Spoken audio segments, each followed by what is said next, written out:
ನಿಮ್ಗೆ ಯಾರಾದರೂ ಕಡಿಮೆ ಮಾರ್ಕ್ಸ್ ಬಂದಿದೆ ಅಂತ ಗೊತ್ತಾದರೆ ನೀವು ಅವರಿಗೆ ಸಹಾಯ ಮಾಡ್ಬೋದಲ್ವಾ? ಈಗ ಇದು ಜಸ್ಟ್ ನಿಮಗೆ ಯಾರಿಗೂ ಬೇಜಾರು ಮಾಡಬೇಕು ಅಂತಲ್ಲ.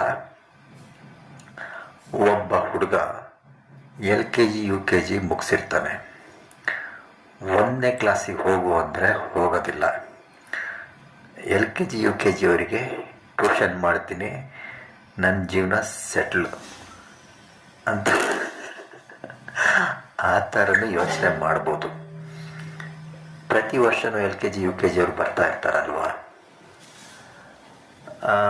ಈಗ ನೀವು 10th ಮುಗಿಸಿದ್ದೀರಾ, ಚೆನ್ನಾಗಿ ಸ್ಕೋರ್ ಮಾಡಿದ್ದೀರಾ ಅಂದರೆ ನಿಮಗೆ ನೆಕ್ಸ್ಟು ಓದೋ ಜೊತೆಗೆ ನೀವು ಏನಂತೀರ PUCಯಲ್ಲಿ ಇನ್ನೂ ಜಾಸ್ತಿ ಓದೋದಿರುತ್ತೆ. ಸೊ ಮನಸ್ಸನ್ನು ಇನ್ನಷ್ಟು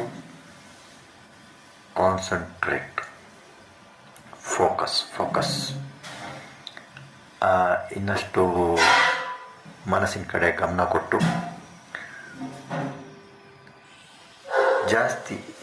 ಈಗ ನೀವು ಒಬ್ಬರೇ ದಿನ 5-6 ಗಂಟೆ ಓದಿ ಟಾಪರ್ ಆದರೆ ಏನು ಖುಷಿ ಹೇಳಿ. ನಿಮ್ಮ ಜೊತೆಗೊಂದು 5-10 ಜನ ಟಾಪರ್ ಅಲ್ಲ ಅಂದ್ರೂ